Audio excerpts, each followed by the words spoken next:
Okay, how about you, Mr. Rick? Well, one thing I agree with Engineer Artu here na ganun din po na lalo na sa Amerika, hey, nandito na kami sa Amerika, ayaw na namin ng mga magulo sa Pilipinas, lalo na sa politika. So, sabi niya, kalimutan na natin ang Pilipinas. Ganun ang karamihang attitude ng Pilipino.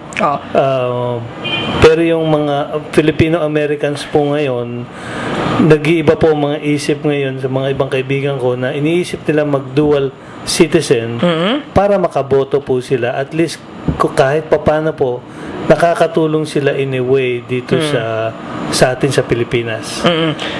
Lalo na kung meron tayong mga advocacy gaya ng grupo nyo nga na gusto nating at least magkaroon ng mga pagbabago sa ilang mga bagay na importante, ano? So maganda nga yung kaisipan na yan na kahit na paano ay iniisip nyo mag-dual citizenship upang sa ganon sa mga panahon ng election kahit na paano ma-count man lang kayo ng boto para makapagboto ng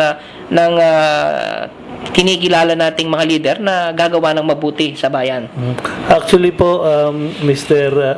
Villarin, yung grupo po namin na Philippine-American Chamber of Commerce sa Los Angeles ay pinopromote po namin ang dual citizenship para kahit nandun po kami sa Amerika, in a way, makakaboto po kami na at makakatulong dito sa inyo kahit sa pamamaraan lang ng pagboto. Ayun, ano. At syempre, bukod pa doon sa ating mga advocacy na ina-advocate, lalo na dito sa ating program every Wednesday, no? Okay, balikan po natin ang ating magiging issue ngayon. Ito pong Devra University, ano?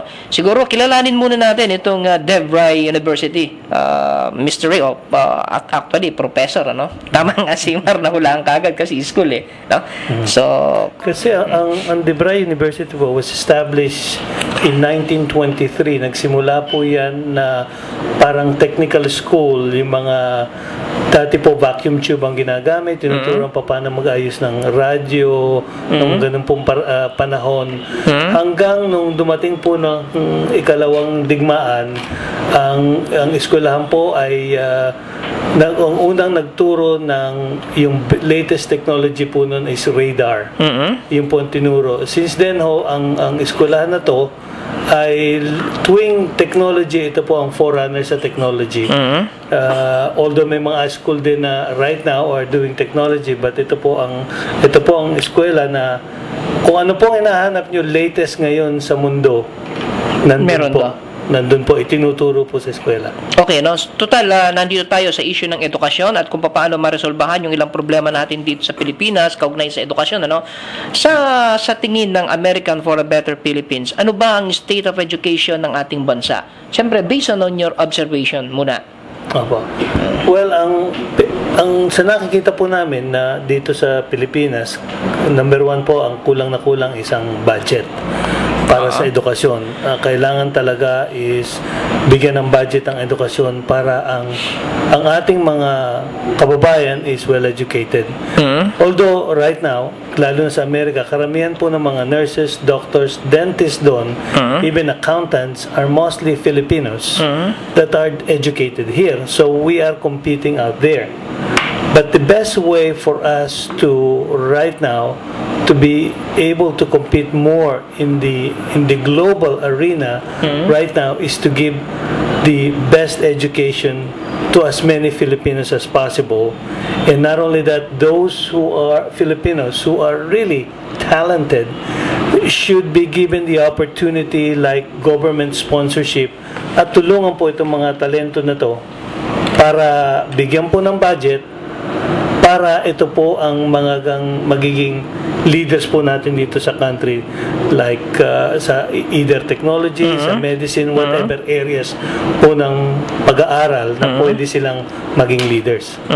So budget po, kailangan ho ng tulong ng gobyerno na bigyan ng more money para po sa edukasyon. Engineer?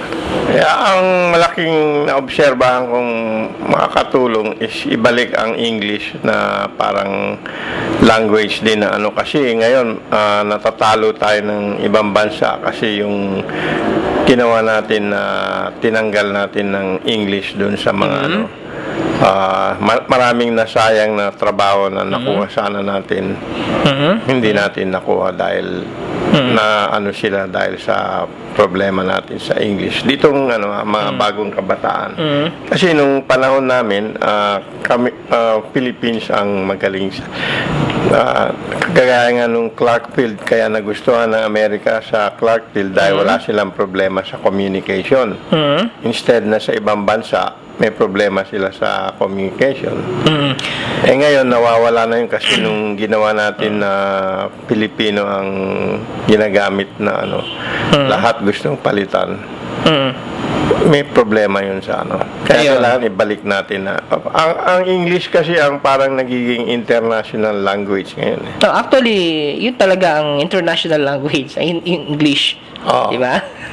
And then, kailangan na rin masanay sana ang mga tao. Parang katuwaan ba yung mga radio program, ganyan, na contest. Matuto na rin tayo magsalita ng Indian tsaka Chinese. Kasi hindi natin maiwasan yan later on.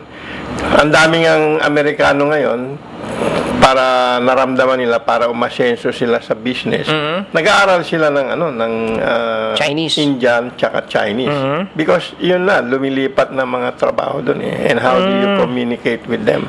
Okay, so dapat maging linguistic pala.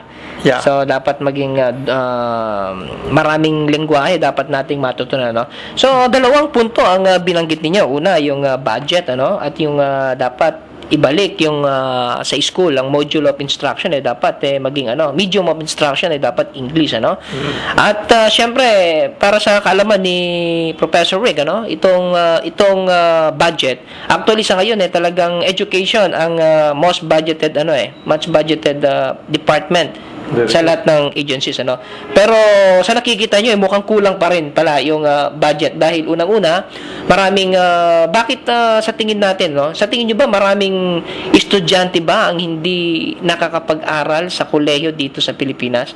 Anong obserbasyon ninyo? Dahil sa mahalang ang education dito, so karamihan pribadong school, private schools are the one that are here in the Philippines. So yung mga karamihan ng mga tao hindi makabayad sa eskwela. So kung magagawa ng gobyerno ay magbigay ng more schools wherein the students could be free. Unlike in the US, they do have an educational or financial aid in education na pwedeng umutang ang mga estudyante para makapag-aral sila sa private schools, and then they could be gainfully employed after graduating. So if we could have that type of a system wherein yung mga mamamayan po natin at ma-qualify sa ganung pag-utang para mas makakuha po sila ng magandang edukasyon, and that'll definitely help the Filipino people. So maganda nga dapat sana, kasi nga unang-una itong mga private schools nga natin dito, sila yung may mataas na klase ng edukasyon ngayon, pero napakalaki ng kanilang ng tuition fees, Correct. Halos hindi maabot, So kung ikukumpara mo ito dito sa DeVry University, na yung pinangungunahan, bilang executive director, So ano yung pwedeng pwedeng kunin na sistema ng DeVry para pakinabangan ng Philippine education? Well, number one, first and foremost is to be able to provide financial assistance to the populace. Pwede silang umutang sa gobyerno. Pag graduate sila, bayarin lang paunti-unti. Kasi itong mga taon to ay magkakaroon ng magandang trabaho, magiging competitive, and then they can make good money so they can pay the government back. That's number one.